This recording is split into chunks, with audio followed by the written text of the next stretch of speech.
Je le répéterai en français. Voilà.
Je l'ai vécu aussi. Chaque chose a son temps. La vie française, même la vie africaine, elle n'est pas évidente. Nos parents en Afrique, ils ne savent pas ce qu'on endure dans ce pays. Et dans ce pays, on galère, on fait tout. Mais il ne faut jamais lâcher, c'est vrai. Il ne faut jamais lâcher. Chaque chose a son temps, on s'en sortira.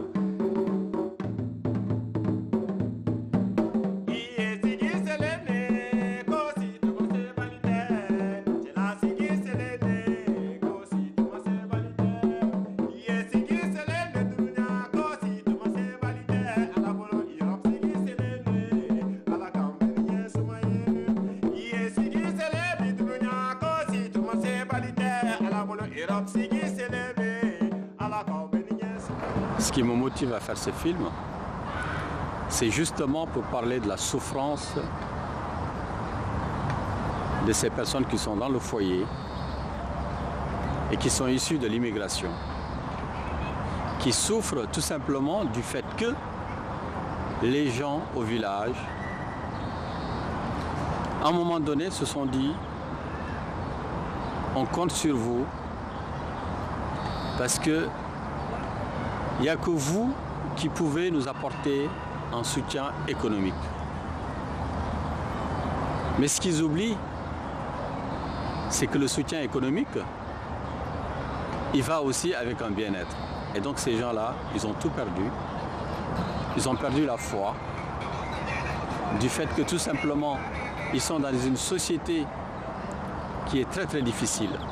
Et cette société-là, je pense qu'il faut la vivre pour la comprendre. Ce qui me motive à participer à ce film,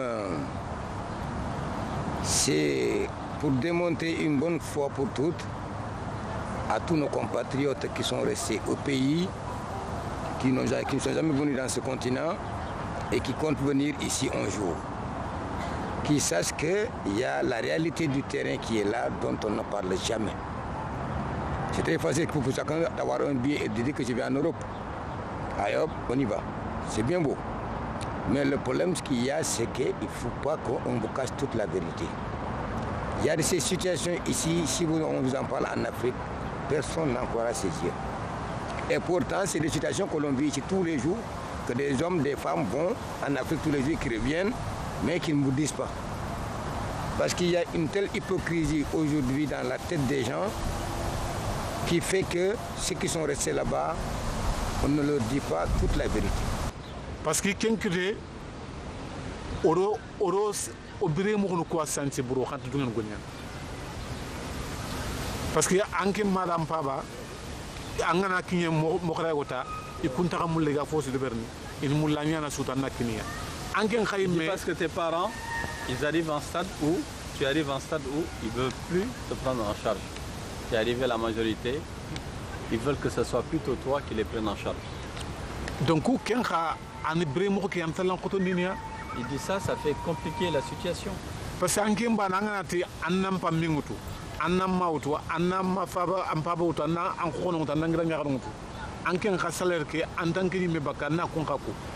ça marche pas. Il dit toi, tu as un petit salaire, on te demande de prendre ton père en charge, ta mère en charge, tes frères en charge, la communauté en charge. Il dit ça marche pas. donc ikun taxa anke ngolle ke do antan pe payni ikunya xenne ankite ki pour anda kinya anga makniya kan taxni fam. Il dit eux ils voient pas, c'est-à-dire la fatigue et ta souffrance que tu as. Ils voient juste ta main qui donne. Si ta main ne donne plus, tu n'es plus rien pour eux. Ce qui m'a motivé à venir en France, en premier, déjà le pays va pas bien. Et comme on le sait, un homme dans une famille, et surtout en tant que premier fils, toute la famille te regarde. Donc j'ai dit, j'irai me chercher et j'ai essayé tous les pays d'Afrique. Je n'ai pas pu m'en sortir. Et Dieu a fait mon bonheur que je suis venu en France. Et je suis venu en France 2 ans de galère. Et maintenant, par la grâce de Dieu, je commence à m'installer et je commence à faire ce que j'ai envie de faire, qui est la musique. Donc je fais la musique en ce moment. Voilà. Tu as par exemple l'exemple qui se passe maintenant en Espagne. Là. On voit à la télé tous les jours les bateaux qui coulent, les petits bateaux. Ce n'est même pas des bateaux, c'est des pirogues si vous voulez. Pourquoi ces gens ils font Eldorado comme ça? Parce qu'ils souffrent.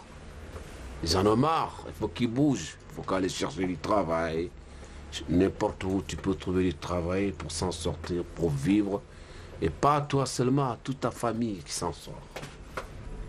L'Occident, bon, ils ont les moyens. Chacun a sa petite retraite.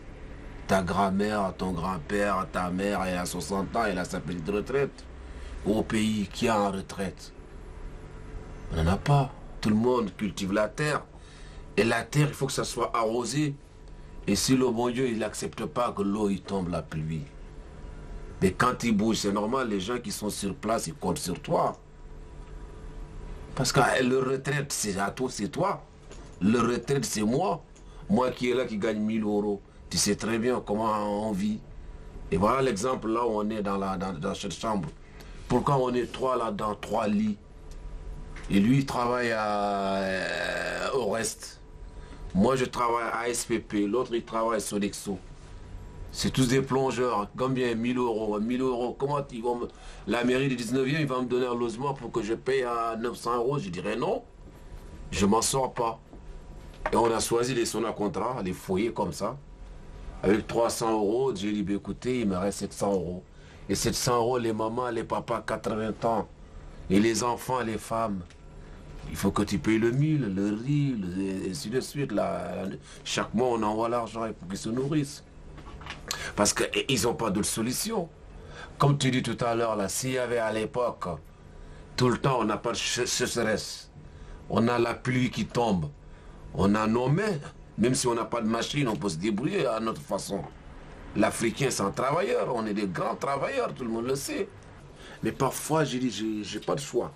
Il faut que j'en prenne des sans solde. Parce que je ne peux pas aller pendant 1 an et demi, je n'ai pas vu ma famille. Ma femme qui me manque, mes enfants qui me manquent. Aller au pays pour 1 mois et demi comme un touriste, c'est pas possible. Mais maintenant, j'ai envie d'y aller à fin d'année. Avec tout ce qu'ils ont calculé, les 33 jours plus 4 jours RTT, je dis c'est pas possible. Je me suis obligé de prendre 2 mois sans solde pour que je reste un peu longtemps avec ma famille. Mais ces 2 mois sans solde, c'est la catastrophe. Ton bulletin de salaire qui arrive 0. 0, 0, 0. Parfois, ils te réclament même à toi de donner l'argent pour payer les mutuelles, ce qu'ils ont cotisé pour toi, pendant les 2 mois que tu n'as pas travaillé. Et encore la famille, les enfants qu'on vient de dire. Les petits, ils ne nous connaissent pas. Tu arrives là-bas, premier jour, ils ne te connaissent pas. Combien d'enfants? Ils te regardent à 4 pour le moment. Ils te regardent comme ça. Il appelle qui papa? Mon père. Le père à moi. Dans la maison, ils vont le voir. Quand je me suis arrivé à la maison, les enfants qui courent, ils sont partis voir mon père. Il l'appelle à lui. Papa, papa, il y a un monsieur qui est arrivé tout de suite. Le grand-père, il sourit. Il dit, ouais, c'est ça. Moi, je suis votre grand-père, c'est votre papa, ça, qui arrive là. Ça fait mal, hein, à moi-même, à ma vie privée. Et encore, les gens qui ont amené le regroupement familial, c'est pur encore. On voit bien dans les cités comment la politique de l'immigration en France, il prend 60 nationalités différentes, on les envoie à Tartaret. ou 60 nationalités différentes, on les envoie à Montfermeil. On dit, ben allez, démerdez-vous. Les Français, ils ont l'autre côté dans le 8e ou dans le 16e. Et tu as eu les cités, la guerre, la drogue, la mafia. Et encore, ceux qui ont décidé, ils disent, écoutez, ça c'est pas un pays que les enfants ils restent là. Je prends mes enfants, je leur envoie au pays, peut-être là-bas avec les traditions, ils vont devenir un peu polis, corrects. Eh bien la France a dit encore non. C'est des Français, ils sont nés France, il faut les laisser ici. Vous voyez comment on est? Le danger qui nous... Tu vois? Le grand danger total. Tu dis, écoutez, mais attends, moi je suis un alphabète. J'ai amené ma femme, je travaille l'usine Renault. 5 h du matin, je suis debout. Ma femme ne sait pas lire et écrire. On fait des enfants, d'accord. Mais ces enfants, la maman, il les accompagne à l'école. Ils retournent à la maison, leur cahier, la maman ne sait pas lire et écrire. Qui va contrôler leurs devoirs? Le père, il ne connaît rien. Qui va contrôler? Eh bien, il devient un peu délinquant. Ils vont dans les magasins Gosport, piquer les naïcs ou gauche à droite, et ainsi de suite. Tu décides maintenant, écoutez, ça, j'en ai marre. Maintenant, ils sont petits, je vais essayer de les renvoyer tous au pays. Là-bas, ils vont faire école coranique. Ils vont travailler dans les centres de manioc, là où bien ils verraient bien comment les gens y vivent. Ils vont être tout droit. Et la loi française ne l'autorise pas. Bon, moi, tout ce que je peux dire à tous ceux qui sont aujourd'hui en Afrique et qui comptent venir faire leur vie en Europe, je leur demande de se bien réfléchir et de bien réfléchir encore à plusieurs reprises. Parce qu'ici en Europe, comme on nous le décrit souvent en Afrique, ce n'est pas du tout la même chose. Moi, j'étais en Afrique comme tant d'autres comme vous. La seule chose que j'avais en tête, c'était de venir en Europe. Et Dieu merci, j'ai réussi à le faire, avec beaucoup de difficultés. Mais ce qu'il y a, ce que beaucoup ne comprennent pas, c'est que le premier jour où j'ai mis les pieds ici en Europe, c'est comme si j'étais dans un autre monde. En dehors de ça, la vie aujourd'hui en Europe, telle que nous tous nous avons pensé, ce n'est pas du tout le cas et ça change encore de jour en jour. Les choses deviennent de plus en plus difficiles, tout devient de plus en plus dur. Surtout pour nous les étrangers. Parce qu'aujourd'hui les Français eux-mêmes ils ne travaillent même plus. Il n'y a pas assez de boulot. Comment voulez-vous qu'ils donnent le travail à ceux qui ne sont pas de chez eux? Donc, tout ça c'est des réalités dont on ne regarde pas souvent. On se dit on y va, bon, du moment qu'il y a l'autre qui est là-bas, moi aussi je dois y aller. Ok, l'autre est là-bas. Comment il vit? Comment il a fait pour vous envoyer de l'argent? Ça, il faudra le savoir avant de prendre une décision. Mais on y va donc, tant qu'on peut y aller, mais on y va. Tous les petits jeunes que tu vois au village, tu leur demandes, même des élèves bien que j'ai vu moi-même. Des fois, tu leur poses la question, qu'est-ce que tu vas faire à l'avenir? Ah donc quand je vais être grand, moi aussi, je vais partir en France. Des petits gamins. De 12 ans, 13 ans, tu leur poses la question, qui sont bien à l'école pourtant. Mais quand tu leur poses la question, qu'est-ce que tu veux devenir après? Ah, moi, je voudrais bien aller en France après. Voilà l'histoire. Mais Samba, la France a fait rêver. Les gens, ils viennent avec des malles, ils viennent avec des cadeaux. Mais ce rêve-là, il va falloir, il faut le casser. Et tant qu'on n'a pas cassé ce rêve-là, nos enfants ne pourront jamais apprendre comme on le souhaite.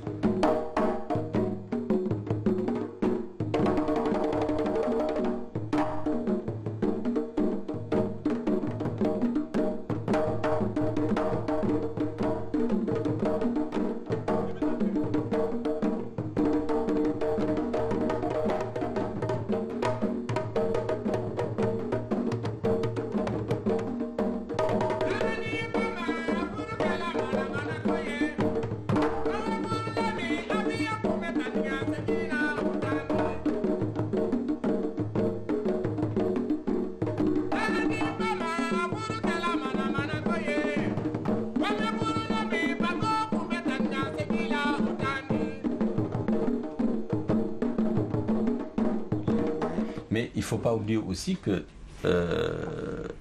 moi je donne l'exemple de mes oncles, c'est des gens qui ont été éduqués à la dure. Ils ont une certaine pudeur de parler d'eux-mêmes. Oui, bien sûr. C'était l'homme, tu marches ou tu crèves, mais tu ne parles pas de tes problèmes aux autres. Personne ne doit Donc quand ils arrivaient, ils avaient une certaine fierté, une certaine dignité. Il fallait qu'ils lèvent la tête, il fallait qu'ils nous regardent droit dans les yeux.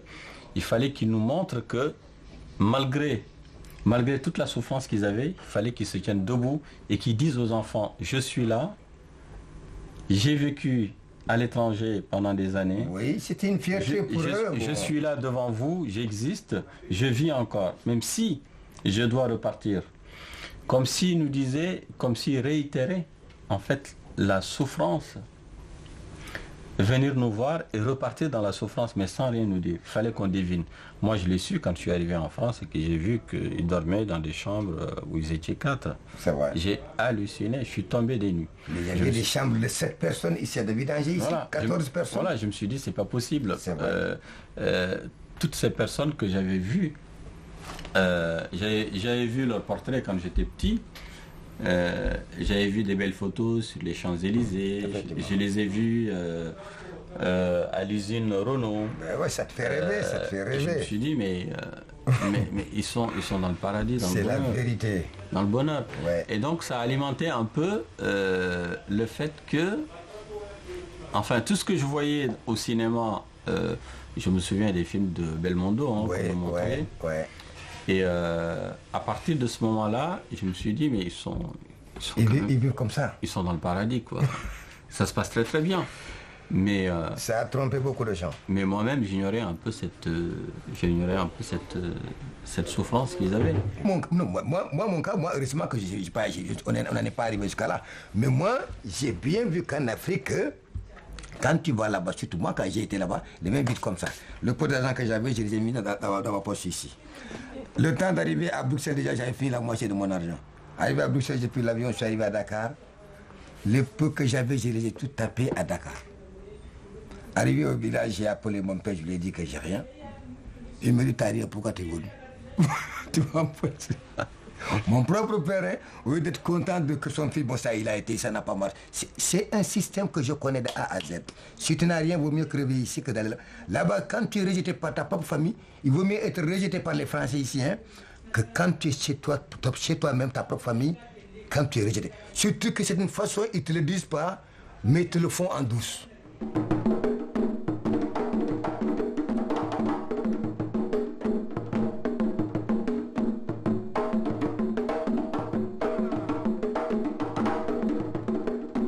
Mon grand-père, il disait, quand j'étais tout petit et que je venais au village, Samba, je me souviens à l'époque, quand j'étais tout petit, et il disait, celui qui a amené l'argent, hein, il nous a créé que des malheurs. C'est la vérité. C'est mon oncle, il dit, c'est mon oncle Mamoudou, Mamoudou Silla. Wallahi. Il me disait, mon fils, c'est lui qui a amené l'argent là, ici, il a amené tous les malheurs. Tous les malheurs. Et ça, j'étais petit, je me souviens de ça. Et c'est toute la vérité. Je me souviens qu'il Nos sociétés aujourd'hui pour qu'elles changent, c'est ça, voilà le problème. Avant, bon, ben, tu as des chèvres, l'autre il va pêcher, l'autre c'est un cultivateur. Tu prends quelques petits trucs, on échangeait entre, c'était la troque à l'époque. Ouais. À l'époque, l'argent, même si les gens tu peux avoir de l'argent dans les villages là, tu ne sais même pas quoi faire avec. Qu'est-ce que tu as fait avec? Tout est troqué. Il n'y avait pas de rivalité à l'époque? Il n'y avait pas de rivalité. Il y avait des rivalités, mais entre deux familles. Ça a toujours existé. Comme par exemple les Silla contre les Sako, ou bien les Sako contre les Koït. Il y a toujours eu ces gens. Voilà, voilà, c'est parce que chacun veut prouver quelque chose de mieux que l'autre famille. Voyez un peu l'histoire. Bon, soit ma famille est beaucoup mieux éduquée que ta famille, donc ou bien par exemple, ils ont beaucoup mieux appris le Coran que ta famille, des choses comme ça, ou bien ça a bien cultivé mieux que tes enfants. Les gens vivaient comme ça. Mais bon, la rivalité qu'il y a aujourd'hui, ça n'a rien à voir. Ça n'a rien à voir. Avant, tu touches un seul membre d'une famille, c'est comme si tu as touché toute la famille. Regarde. Mais aujourd'hui, non. Il y a un problème. Il y a un problème qui dit s'il y a deux fesses, une fesse qui est plus grosse que l'autre fesse, c'est que l'autre fesse a un bouton. Et effectivement, c'est la vérité. Nous tous, on va en Europe. Moi, j'ai fait 5 ans là-bas, je n'arrive pas à venir avec 2000 €. Toi, tu viens avec des centaines de milliers d'euros. Qu'est-ce que tu as fait?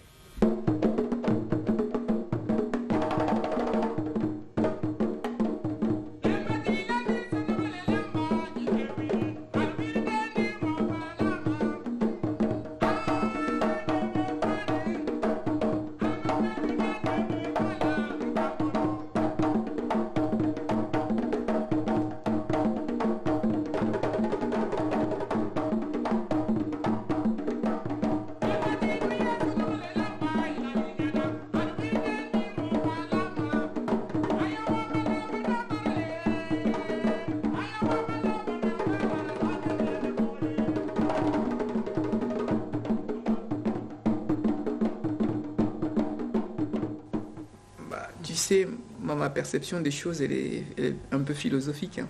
Moi, je dirais juste que c'est dur partout. Après, si on a la conscience, on arrive à relativiser les choses en se disant, ce qui est important, c'est pas le fait que ce soit dur ou pas dur.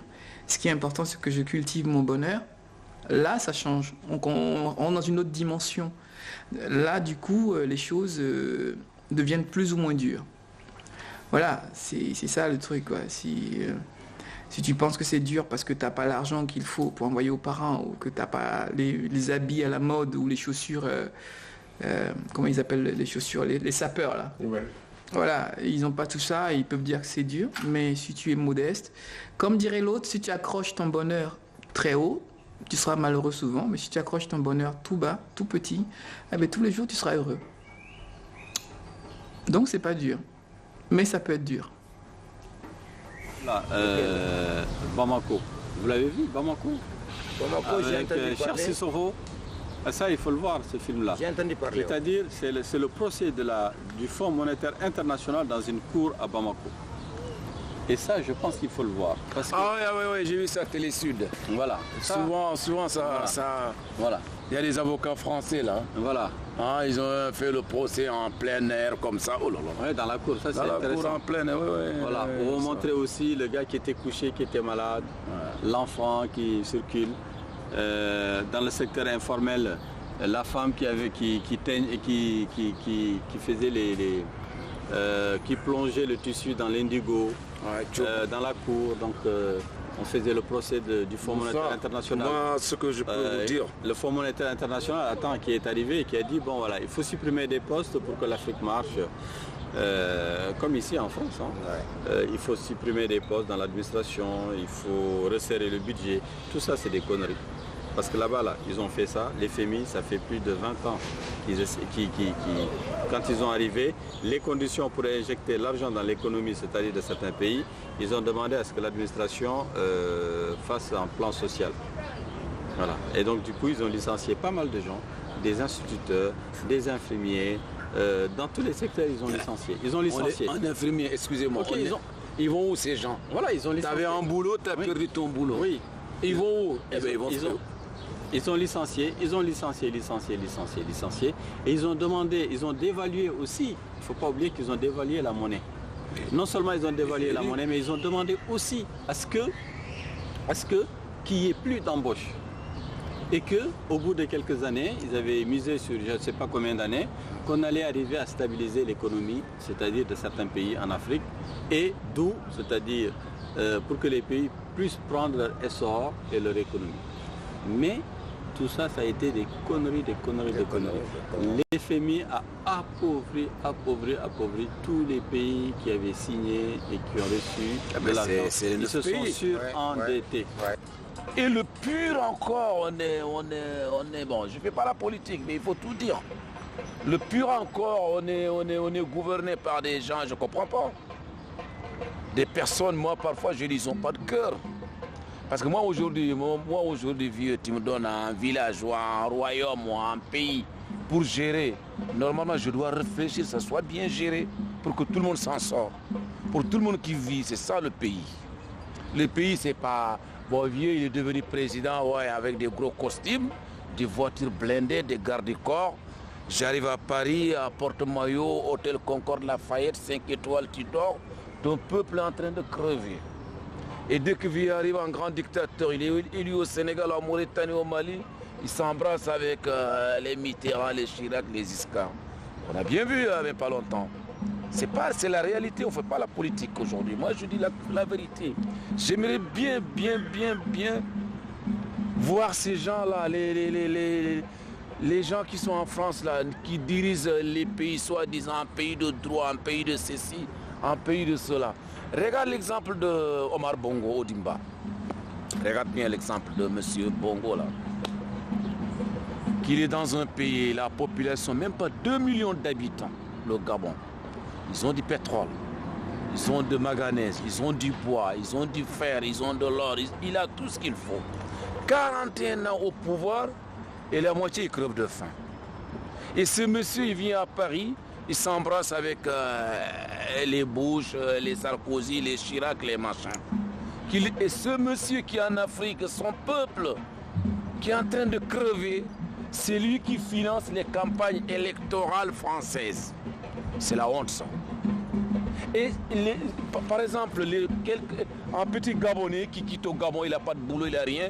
Il arrive en France, la même France, qu'il voulait travailler dans la plonge ou dans le bâtiment ou nettoyer les rues. On dit non, vous êtes sans papier. Mais qui a créé ces crises-là? C'est la France. Comment ça se fait qu'il continue à soutenir les dictateurs comme ça? 41 ans de pouvoir. Et ce monsieur qui achète des châteaux, avenue Wagram, avenue Clévert, avenue des Foches, tout est acheté par les chefs d'État africains.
Qui sont en Afrique et qui vivent très bien. Moi, je pense que ma mère, par exemple, qui y vit, je ne souhaite pas qu'elle vienne vivre ici parce que ma mère, quand elle passe dans la rue, les jeunes la respectent. Aucun jeune va lui manquer de respect, elle va jamais se faire agresser, même si elle tombe son porte-monnaie, jamais il y aura un souci. Il suffit qu'elle claque des doigts, les enfants s'en vont en courant. Ici, elle va se faire insulter dans le bus, elle va rester debout dans le bus, alors que dans le bus, ma mère, elle n'aura même pas un mot à dire. S'il y a 3 jeunes, les 3 se lèvent d'un coup. Je pense que les personnes d'un certain âge sont plus respectées. Ça ne sert à rien qu'ils viennent ici, dans le métro, à souffrir ici, à se faire traîner, à se faire insulter. Tout ça, non. Je pense qu'il y a une certaine dignité, un certain respect, une beauté du respect de l'autre. Moi, ma mère, elle ne me dit pas « Isaac, lève-toi ». Elle me regarde avec les yeux, je me lève. C'est tout. Pareil pour toi. Oui, c'est clair. Chez nous, on ne discute pas. On ne te dit pas, lève-toi, s'il te plaît. Ça n'existe pas, ça. Ça n'existe pas, lève-toi, s'il te plaît. Hein. On te regarde avec les yeux, on fait comme ça, et tu te lèves, et puis tu t'en vas. Tu ne poses même pas la question, même si tu as 50 ans, 60 ans, ça n'existe pas. Ma mère, elle n'a pas à discuter. Moi, je n'ai jamais discuté avec ma mère en confrontation, quoi que ce soit. C'est pas possible. Donc, je préfère que ma mère reste là-bas, et puis... quand on lui envoie une petite somme, là-bas, c'est assez suffisant pour qu'elle mange, qu'elle s'habille bien, qu'elle soit bien. Voilà, nous sommes les assurances vie de nos parents. Et ils nous ont mis au monde pour que, durant les vieux jours, qu'on puisse les aider à vieillir tranquillement. Et c'est ce qu'on fait, on essaie de faire dans la dignité, voilà, en ne volant pas, en travaillant, en gagnant de l'argent à la sueur de notre front. Voilà, c'est tout ce qu'on fait. Mais moi, je dis aux gens qui veulent venir en France qu'ils viennent. Toi, tu es blanc, ça il est noir, lui il est blanc, l'autre il est blanc, il est noir. Dès que tu arrives au Gare du Nord, on regarde les têtes. Ah ouais, lui c'est un arabe, allez, lui c'est un noir. Monsieur, parfois il te dit même pas monsieur, et toi papier. Voilà. Et pourtant, tout est filmé dans les caméras Gare du Nord. Hein. Le ministère de l'Intérieur, ils sont au courant. Et le plus haut encore, ils sont au courant, mais personne ne dit rien. Il est où le respect de l'homme? Connaissant le matin en allant au travail, et bien tous les matins, les flics qui m'arrêtent. Monsieur papier. Tous les matins. Presque tous les matins. Presque. C'est quoi ça? Une fois, j'ai dit, mais attendez, monsieur, vous avez l'heure qui est là? 6 h du matin, vous savez très bien que ce n'est pas les bandits qui baladent ici. C'est les gens qui réveillent tôt pour aller travailler. Donc un peu de respect, s'il vous plaît. Qu'est-ce qu'il a dit comme ça? Qu'est-ce qu'il a dit? Il dit, nous, on fait notre boulot. Eux, s'ils ne sont pas à tort, parce que c'est là-haut qu'il dit, allez, allez. Est-ce qu'ils ont vraiment les moyens de changer les choses, les gens, quand ils arrivent au pouvoir? Oui, ils ont les moyens quand même. Si Abdoulaye Wade il a envie de changer, ils vont changer. Ils ont les moyens. Le Sénégal est connu. Oui, en Afrique, il a beaucoup d'aide. Il y a beaucoup d'argent qui rentre. Mais parfois, je ne sais pas comment ils gèrent cet argent. Mais ça veut dire que l'Afrique doit devenir indépendante vis-à-vis du reste du monde. Elle doit prendre son indépendance. C'est ça qu'on doit faire, moi, dans ma tête. Parce que, regarde nous les émigrés, quand on arrive en Europe ou en Amérique, on est indépendant. Chacun, tu te réveilles 5 h du matin, tu vas chercher du boulot. Tu trouves un boulot, il faut donner, il faut montrer à ton patron que tu es bosseur. Tu travailles, on dit voilà, mec il est très bien, c'est un bosseur. Tu as ton salaire, avec ce salaire, tu vis avec ta famille qui est au pays, vous vivez correctement. Et nos chefs d'État, ils doivent mettre ça dans leur tête. Tu es élu par ton peuple. Le peu qu'on a dans nos caisses, il faut bien gérer. Il faut le garder pour le peuple. Pour le peuple, il faut bien garder, gérer. Mais regarde la compagnie Air Sénégal là, qui l'a fait couler, c'est Abdoulaye Wade. Plus de 2 milliards ou combien de milliards de dettes à la présidence. Quand eux, ils voyagent avec tous ces troupes-là, ils viennent en Amérique, en France, en New York. Et les factures ne sont pas réglées. Mais là, la compagnie va couler. C'est pas normal. Et regarde Sarkozy, quand il voyage avec 10 ou 20 personnes. C'est des gens qui vont chercher l'argent avec d'autres pays. Mais Africains, tu remplis 2 avions, les griots, les tam-tams, les djembés, on va en Amérique, on va ceci. C'est normal, la compagnie va couler. Mais la compagnie coule. Il dit, moi j'ai été travailler ce matin, j'ai fini mon boulot, je suis fatigué, j'ai envie d'aller me reposer. Il dit, c'est lui qui ne travaille pas, il est en train de me regarder pour profiter de ce que j'ai.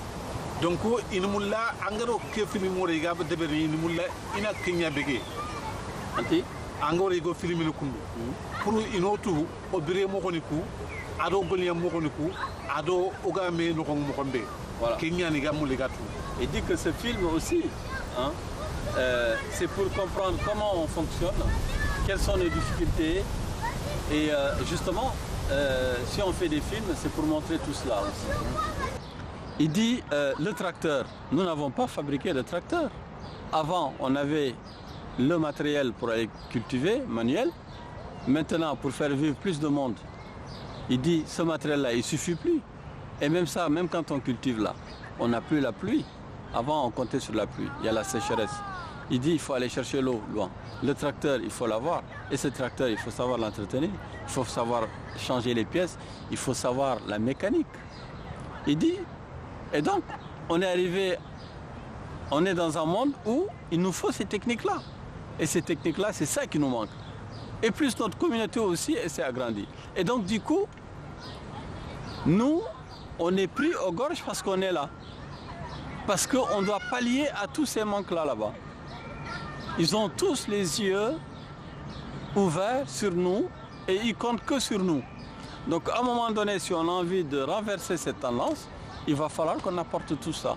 Mais comment? Il va falloir qu'on donne les moyens pour que les gens ils apprennent ça, ils puissent conserver, c'est-à-dire les tracteurs, qu'ils puissent travailler, avoir cette connaissance-là, avoir les moyens, et ensuite les laisser se démerder avec. L'Afrique, tout est à faire. Ce n'est pas à refaire. L'Afrique n'a pas jamais été faite, donc tout est à faire. De l'agriculture à l'industrie, tout est à faire.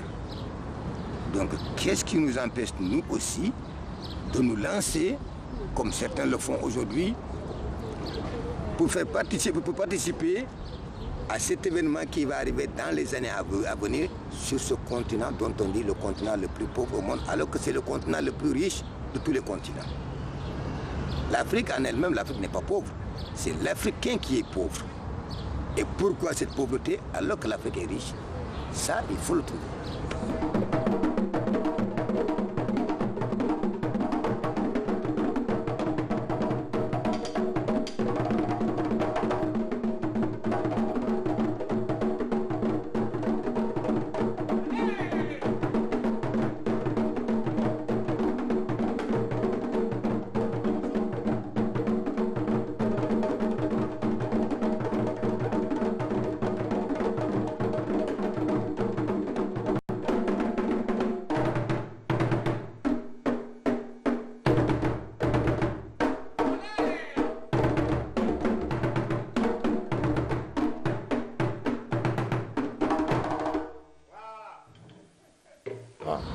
Donc Thomas, c'est la même politique.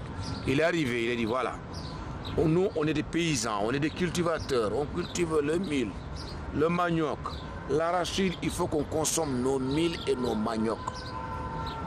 Comme Moussa il a dit tout à l'heure, il a raison, au lieu de rouler en Afrique, un pays pauvre, qui roule dans les 4x4, mais c'est la honte ça. Le pays, vous n'avez rien du tout. Le président il roule dans les Mercedes ou bien des BMW, on va où là? Non, il faut qu'on roule avec des vélos. Mais c'est pas la honte parce qu'on n'a pas les moyens. Moi, mon patron, parfois, il me dit, on y va à Boulevard Haussmann, il va acheter une chemise à 100 €. Je dis, vas-y. Toi, tu peux acheter une chemise à 100 €. Moi, je ne peux pas. Moi, je vais Célio, ma chemise, je l'achète 15 €. Chaque personne, c'est ça qu'on doit réfléchir. Lui, il a les moyens. Il prend 100 €. Moi, j'ai un petit salaire, je prends 15 €. Mais il achète une chemise de 100 € et moi j'ai pas la même paye que lui. Je vais porter ça. C'est pas possible. Comment je vais trouver ça? Soit je vais vendre la drogue ou bien je vais voler. Donc Thomas c'est ça, il avait une bonne politique. Il a bien dit à son peuple, il faut qu'on détache avec l'Occident. On va compter sur nous-mêmes. Ah ben, avec les magouilles, l'Occident et de l'Afrique, ils ont... Tout l'hiver en France, on mange les haricots verts du Burkina Faso. Voilà. Tout à fait, ouais. Et toutes les terres là-bas sont rachetées par des multinationales américaines et européennes comme en et Mauritanie. françaises pour cultiver Bien sûr. pour les marchés occidentaux. On a, je ne sais pas lequel des Mitterrand, je ne sais pas si c'est le fils ou le frère ou le cousin qui avait des terres qui avait acheté des terres pour les exploiter sur la région du fleuve. En Mauritanie, justement, c'était le fils. C'est le fils qui a des problèmes actuellement. Voilà, c'était le fils et qui exploitait le gombo, qui cultivait le gombo en Mauritanie et qui l'exploitait. Ouais. Donc à partir de ce moment-là, parce que nous, il ne faut pas oublier qu'on a eu la Banque mondiale qui a donné beaucoup d'argent à la Mauritanie. Après le barrage de Diamant et le barrage de Manantali, qui arrivait à réguler l'eau du fleuve et empêcher, c'est-à-dire la salaison de l'eau du fleuve.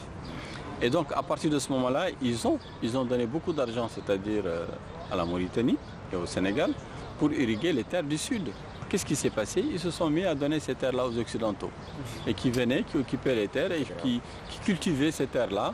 Et le produit qu'ils avaient, qui employait ceux qui, normalement, étaient propriétaires des terres, ceux qui devraient exploiter les terres, deviennent des ouvriers sur ces terres-là.